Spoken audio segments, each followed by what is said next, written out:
Okay, I'm going to try to make this fast. This is going to be hard. So first let me start by saying I'm not an interoceptive researcher. I'm a pain researcher, and I got drug into this probably from a sideways direction.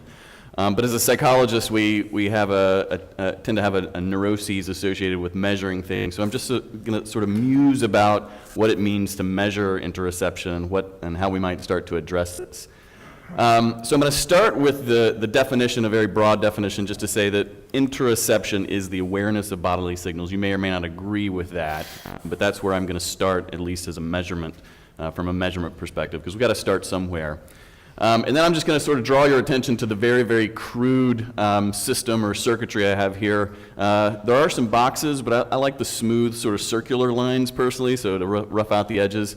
So essentially what we're dealing with is a signal that we're trying to detect, some ascending channels, some version of a supraspinal detection, and then we have descending channels that can actually affect the signal as well. But somewhere in here there has to be a perception. So we have to sort of recognize that in order for us to perceive it, there should be some detection at the supraspinal level.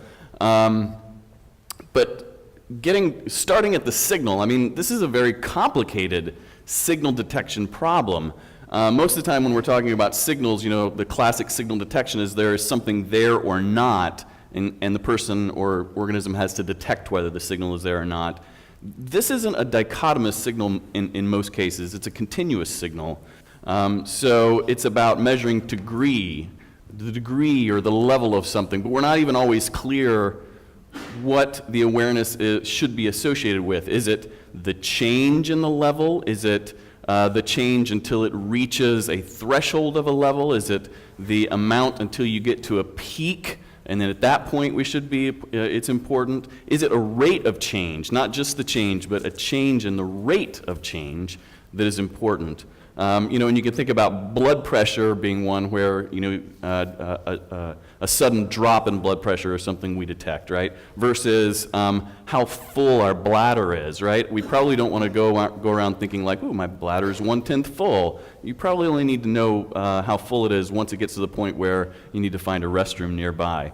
But there's so many different signals that we have to sort of think about and what that signal means. Most of the time we're talking about heart rate, breathing, muscle tension, gastrointestinal motility, sympathetic or parasympathetic activation level, pH levels, glucose levels, immune response. How great wouldn't that be if we could sort of detect when we have a very subtle immune response so that we can take action. Most of the time it's not until we get to the very worst part of it and we start to get fever or malaise that we're able to detect that.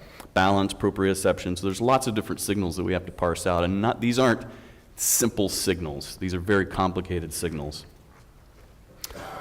So then we can think about the ascending channels. We have to essentially know something about these ascending channels, and Dr. Cameron's talk was great in sort of highlighting this, that we don't know enough about what's going on at the receptor level, at the ascending level, and at the supraspinal level where it's registered. But if we're talking about awareness, we have to essentially assure that every step of that is intact if it's awareness that's the critical piece.